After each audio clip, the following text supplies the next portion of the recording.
He goes for a swim at the beach and drowns. But now his wife wonders, is he alive?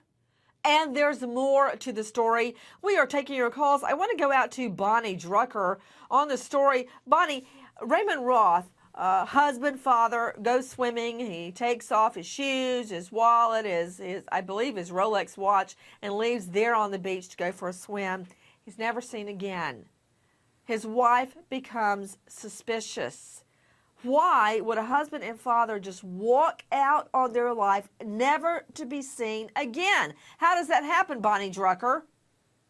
Well, Nancy, all we could say is money, because this guy just vanished off the beach. His son calls 911, Jonathan, 22-year-old kid, and says, "Oh my God, my father is missing. I saw him go into the water up to his chest." Police launched this massive search, 40 people in the water, and this guy is nowhere, Nancy, to be found.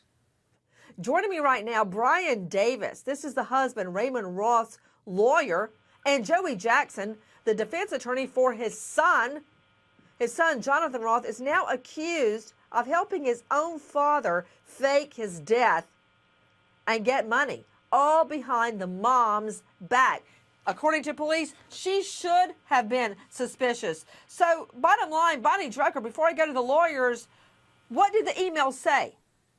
Oh, Nancy, it seemed like this was planned out between father and son.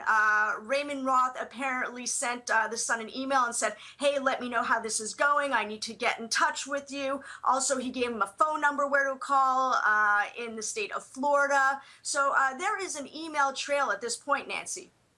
To Joey Jackson, the defense attorney for Jonathan Roth, I see where your client purportedly writes, "Don't let that a-hole give away the house." Who would the a-hole be in this scenario?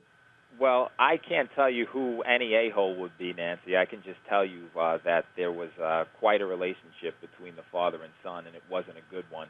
And we're going to learn throughout the course of this case about a few things. One thing we'll learn about is abuse. Another thing we'll learn about is coercion, and yet another is manipulation. And based upon those things, I think it'll become clear the context of the emails and why these allegations were leveled against my client and how he got involved to begin with.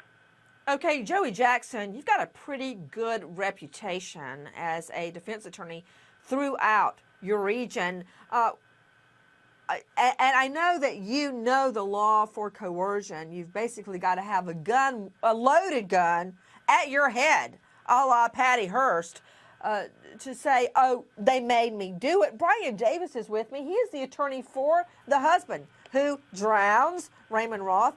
Brian Davis joining me from Garden City. You, too, have an excellent reputation as a defense attorney.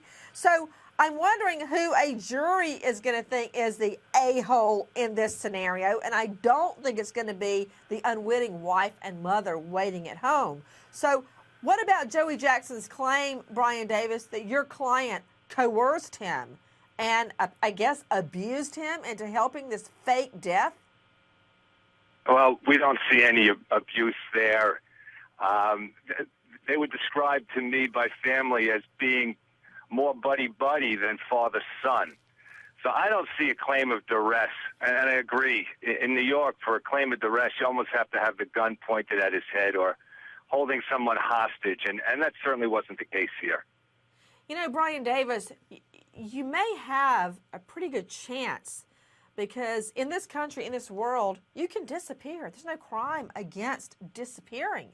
So that won't be a problem, but trying to fake a death for monetary gain and rip off an insurance company, forget about the angry wife at home.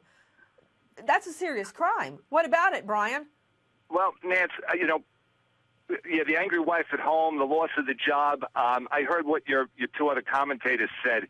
I think we have a combination here of the first scenario of the person who goes to pick up cigarettes at the store and disappears, and the second one who does have psychiatric issues.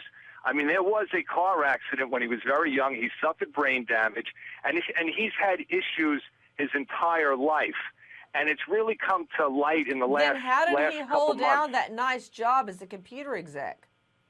He held on to it, but there were issues. I mean, remember, how did he lose the job? He got complaints from fellow employees That's how he lost the job. Whether they were true or not, I don't know. I'm not involved in that part of the case.